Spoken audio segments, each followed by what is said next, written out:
Brexit. Minister prompts anger for warning of far-right surge in event of MPs blocking EU exit. A cabinet minister has been accused of engaging in gutter politics after warning MPs that blocking Brexit could trigger a surge of far-right extremism. Chris Grayling, the Transport Secretary, said that reversing the decision to leave the European Union would open the door to extremist, populist political forces and lead to divisions not seen since the English Civil War. Mr. Grayling called on MPs to back Theresa May's Brexit deal in a Commons showdown next week, as the Prime Minister braces for a historic defeat. Some estimates suggest she could lose by 200 votes. His comments drew condemnation from Labour MP David Lammy, who described it as a desperate attempt to use a tiny far-right minority to hold our democracy to ransom. Just days before the critical Brexit vote, Mr. Grayling told the Daily Mail, "This is too important for political game playing, and I urge Conservative MPs who back Brexit and others to back the deal.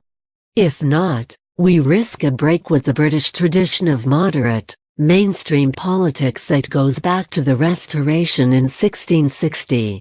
He said there would be a different tone in British politics if Britain failed to leave the EU, and predicted a less tolerant society and a more nationalistic nation. It will open the door to extremist populist political forces in this country of the kind we see in other countries in Europe, Mr. Grayling said.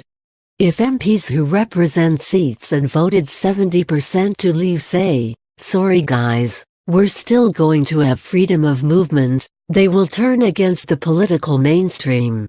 Mr. Lammy, who backs the Best for Britain campaign, said, "This is a desperate attempt by a government minister to use a tiny far-right minority to hold our democracy to ransom. It is gutter politics. History shows us appeasement only emboldens the far right, and impoverishing the country through Brexit will only increase resentment.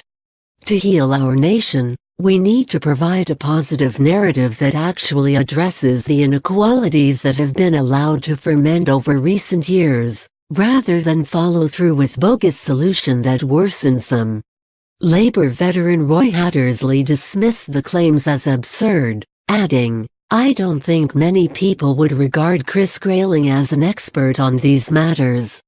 Lord Hattersley, a former Labour deputy leader who backs a final say referendum, told the Today programme, "Nobody voted for Mrs. May's package. Nobody had the faintest idea what Mrs. May's package would be. It's only reasonable that now we do know what it amounts to, what leaving really means, that people have an opportunity to vote on that. It's a different vote." He will address a People's Vote rally in Sheffield on Saturday, where he is expected to tell Jeremy Corbyn to put out of his mind all the outdated nonsense about a socialist economy being impossible in Europe. It comes after a week of heightened tensions in Westminster, when Tory MP Anna Soubry was branded a Nazi by far-right protesters for her support for a second referendum. Brexit Secretary Stephen Barclay was condemned by MPs for saying the abuse hurled at MPs showed it would be too divisive to stage another public vote.